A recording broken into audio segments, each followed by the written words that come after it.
चलिए मैं आप एक नए टॉपिक के साथ आया हूँ और टॉपिक है अनुपात एवं समानुपात।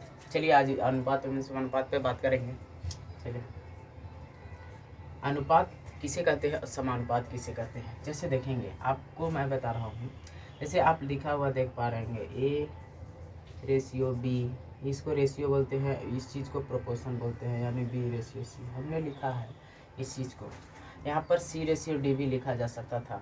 यानी ये कहने का मतलब इसको बोलते हैं समानुपात, इसको बोलते हैं अनुपात, इसको बोलते हैं अनुपात, इसको बोलते हैं समानुपात। आप समझ पा रहे होंगे। अब चलिए इसको हम थोड़ा मिटा देते हैं। आप देखिए A ratio B ratio C ratio B, यानी इसको समानुपात। अगर ऐसे देंगे तो ए होगा हमारा प्रथम पद, ए होगा द्वितीय पद, ए होगा तृतीय पद और ए होगा चतुर्थ पद। इस तरह से आप समझ पा रहे हैं, प्रथम पद, द्वितीय पद, चतुर्थ पद। ये प्रोपोर्शन आगे चलकर क्या हो जाता है, इक्वल हो जाता है। इसको इंग्लिश में बोलते हैं मीन और इस चीज़ को बोलते हैं एक्सट्रीम। मीन का मतलब अंदर में जो दिया गया है इसको मीन और इसको एक्सट्रीम, यानी अंतः और बहिर् दोनों का गुना होता है। यानी मध्य यानी दूसरा इंटू तीसरा, पहला इंटू चौथा। यानी हम लोग लिख सकते हैं, इसको ऐसे लिख सकते हैं, इसको हम लिख सकते हैं प्रथम संख्या इंटू चौथी संख्या इक्वल टू दूसरी संख्या इंटू तीसरी संख्या। आप समझ पा रहे हैं इस चीज़ को। हमने पहले बताया A ratio B ratio proportion C ratio D को समझ में आया। प्रथम संख्या ए हो गया, चौथी संख्या डी हो गया, बराबर होगा बी इंटू सी के। आप समझ पा रहे हैं इस चीज़ को। अब आगे चलते हैं प्रोपोर्शन में। मैं आपको कुछ बेसिक फॉर्मूले लिख दिया हूँ। यानी बेसिक फॉर्मूले कहने का मतलब आप एक ग्रुप डी, ये वीडियो जो है ग्रुप डी वालों के लिए बहुत ही ज़्यादा इंपॉर्टेंट है। एसएससी वालों के लिए तो ज़्यादा इंपॉर्टेंट है नहीं, लेकिन हाँ ग्रुप डी वालों के लिए बहुत ही ज़्यादा हेल्पफुल होने वाला है। ये वीडियो में मैं कम समय में ज़्यादा क्वेश्चन अचीव कराने का ट्राई करूँगा, इसलिए मैं कुछ आपको ये बेसिक चीज़ों को लिख दिया हूँ पहले से।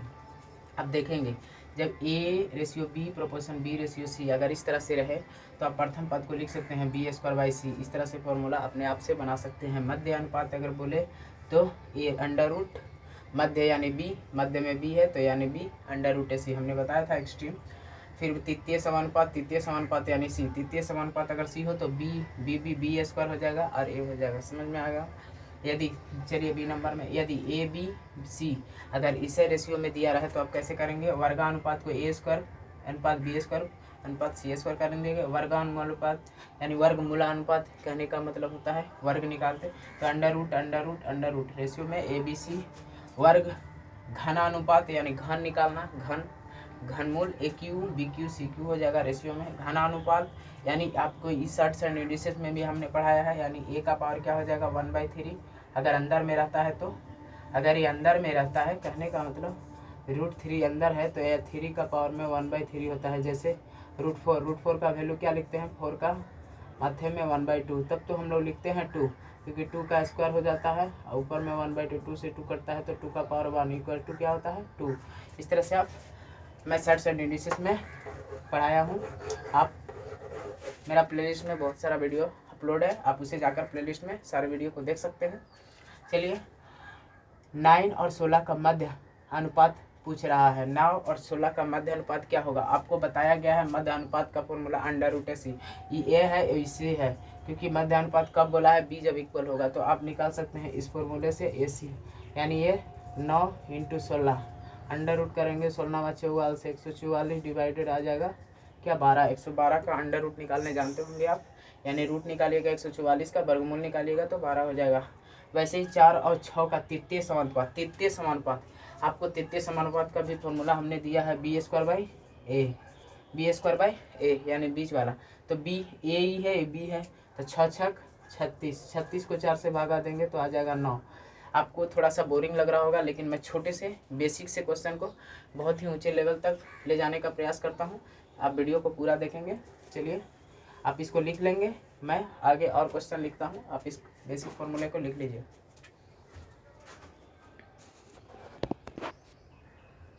आशा करते हैं आप लोग लिख लिए होंगे। चलिए आप इस क्वेश्चन को कैसे सॉर्ट आउट करेंगे देखिए। ए रेशियो बी दिया हुआ है, A ratio B A B C, आप इस तरह से लिख लेंगे। ए रेशियो बी यानी ए को 2 मिला है और 3 मिला है पहला में, दूसरे में बी को कितना मिला है 4 और सी को मिला है 6। आप इस तरह से देख पा रहे हैं। आप इस क्वेश्चन को कैसे सॉर्ट आउट करेंगे, आपसे पूछा है ए बी सी का रेशियो, यहाँ पर बी एक बार बोलता है 3, बी एक बार बोलता है 4, तो कैसे दोनों को इक्वल कीजिएगा, आप इस दोनों को गुना कीजिएगा। 3 गुने 6 ऐसे 36 18, 4 तिया 12, 4 दूना 8, इस तरह से आप करेंगे। 4 दूना 8, 4 तिया 12, आप ऐसे कर दिए। आप इसको सिंपलेस्ट रेशियो में चेंज कर सकते हैं, यानी 8 आ गया, 12 आ गया, 18 आ गया, यानी ये ए हो गया, ये बी हो गया, ये सी हो गया। 4 6 9, 4 6 9, ए बी सी का अनुपात आ गया 4 6 9। आप इस तरह से आसानी से सॉर्ट आउट कर सकते हैं। ऐसे ही इसको देखेंगे, इसमें किसका किसका पूछा है, ए बी सी डी, यानी ए लिखिए, बी लिखिएगा, सी लिखिएगा और डी लिखिएगा। इस तरह से आप लिखिएगा। रेशियो क्या होगा, एक का मिला है 2, 1:2, बी सी में मिला है 3 रेशियो 4, सी डी में मिला है 5 रेशियो 6। आप इस तरह से देख पा रहे हैं। तो आपको इसमें थोड़ा सा कठिनाई होगा, आप इसको थोड़ा अच्छे से देखेंगे। तो यहाँ पर 5:6, 5:6, 3:4, बी का मान क्या हो, एक बार 2, एक बार 3, एक बार सी का मान 4 और 5। तो आप इसको कैसे करेंगे, 4 दूना 8, 8 छक, 4 दूना 8, 8 छक 48। समझ पा रहे हैं। देखिए 3 दूना 6, 6 पचे 30, 3 दूना 6, सॉरी 4 दूना 8, इसको कीजिए 4 दूना 8, 8 पचे 40। फिर इसको करेंगे 3 दूना 6, 6 पचे 30, फिर आगे 3 एकम 3। अब इस तरह से क्वेश्चन को सॉर्ट आउट कर सकते हैं, इस तरह से क्वेश्चन को सॉर्ट आउट कर सकते हैं। आप समझ पा रहे होंगे मैंने कैसे किया।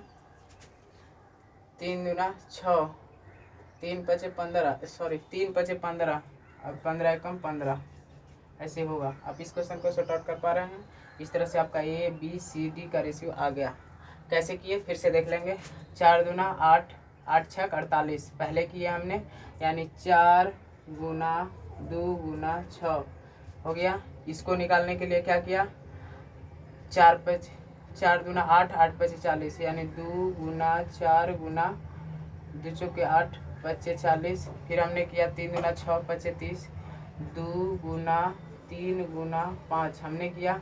फिर किया 1 गुना 2, 1 गुना 3, 1 गुना 3 गुना 5।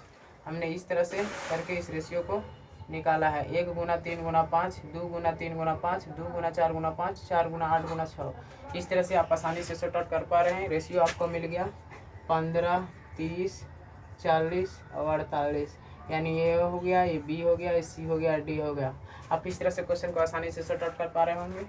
अब इससे भी मैं टफ क्वेश्चन पार्ट 2 में आपके लिए एक अलग से सेपरेट वीडियो बनाऊंगा।